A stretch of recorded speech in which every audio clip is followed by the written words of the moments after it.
Lingge Empugana, Pura Ratu Pasak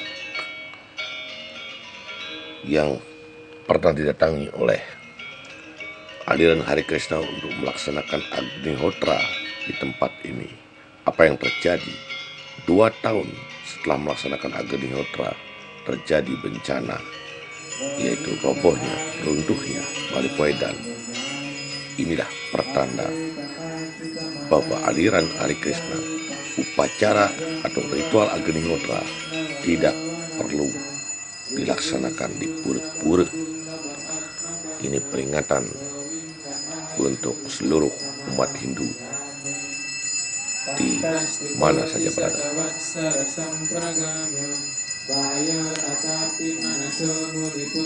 Dalam doktrin ajaran Hare Krishna, yaitu pantang menyebut nama Brahma, nama Siwa di aliran Hare Krishna, apalagi memuja para dewa, itulah pantangan di aliran Hare Krishna. Apa tujuan mereka datang ke sini? Wow, warning.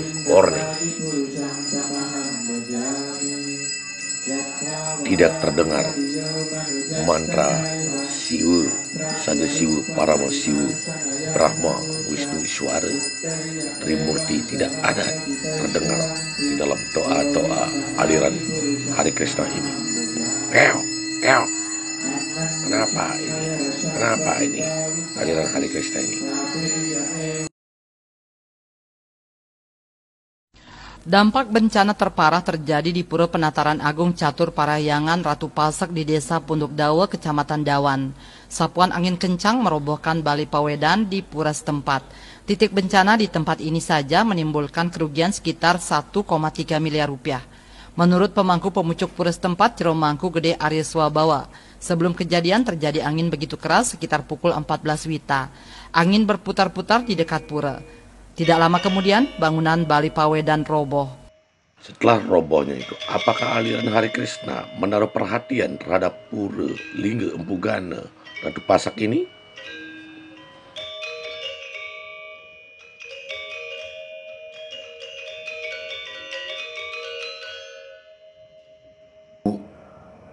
Dinamika kepemimpinan dinasti Ide Betara dalam Sri Aji Krishna Kepakisan di Bali Dwipa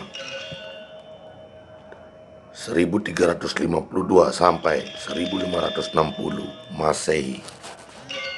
Sistem birokrasi pemerintahan, sistem kepemimpinan raja bersama Yuwa Raja melaksanakan tugas-tugas kenegaraan dengan bersinergi, bekerja sama dalam mengelola pemerintahan dengan tetap mengacu pada ketentuan kitab Kultara Manawa sebagai konstitusi yang telah dilaksanakan sejak pemerintah Adipati Ide dalam Sri Aji Krishna Kepakisan di Samprangan.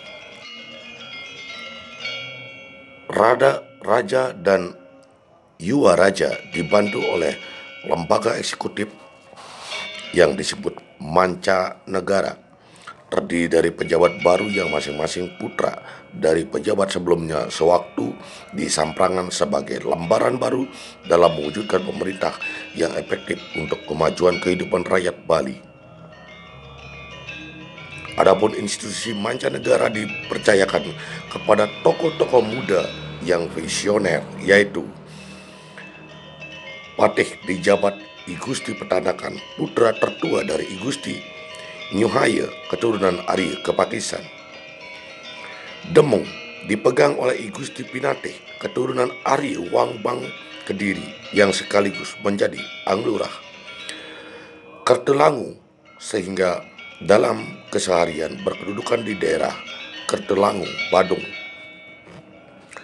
Tumenggung dijabat oleh I Gusti Klapodnyana, keturunan Arya Utawaringin, sekaligus menjadi Anglurah Wali Kota Gelgel yang bergelar I Gusti Agung Anglurah Gelgel.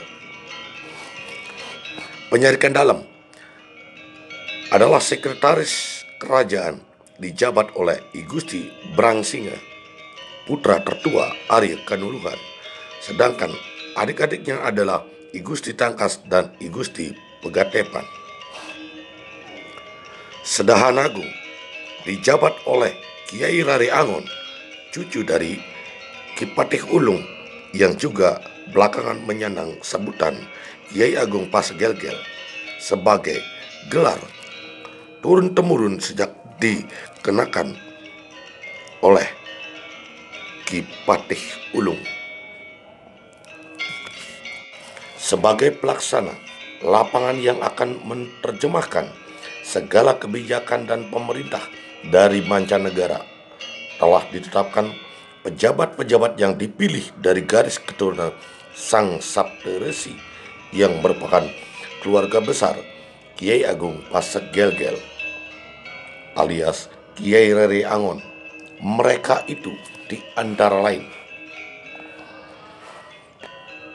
Kiai Pangeran Pasak Tohjiwu sebagai penanggung jawab keamanan dan ketertiban negara, meliputi tugas sewaktu ada perang, akan bertindak sebagai senapati panglima perang.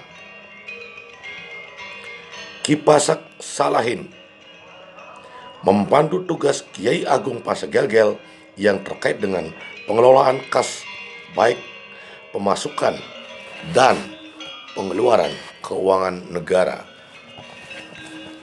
Ki Pasak Beyel bertugas membantu Kiai Agung Pasgelgel khusus dalam mencatat segala pengeluaran atau kasir. Ki Pasak Dangke bertugas mengawasi pengelolaan sawah, tambak, meliputi sistem pengairan dan dikelola oleh lembaga subak. Ki Pasak Perteke yang ahli di bidang warige bertugas membantu I Gusti Pinatih dalam menentukan hari baik atau dewasa ayu, terutama dalam kaitan penyelenggaraan Paruman Agung, aktivitas upacara keagamaan dan upacara pengabenan. Ki Pasak Tangkas bertugas menjaga kebersihan, baik kebersihan keraton maupun tempat-tempat suci kerajaan, dan berwenang menjatuhkan sanksi kepada mereka yang membuang sampah sembarangan di lingkungan istana dan di tempat-tempat suci.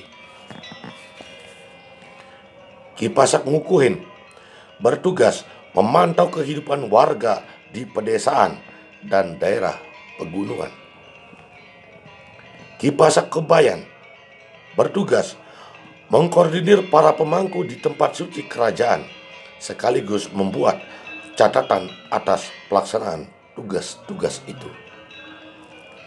Ki Pasak Penggambuhan bertugas mengelola berbagai jenis pertunjukan seni manakala berlangsung kegiatan kerajaan dan upacara keagamaan, serta memotivasi dan membina kehidupan berkesenian di kalangan masyarakat.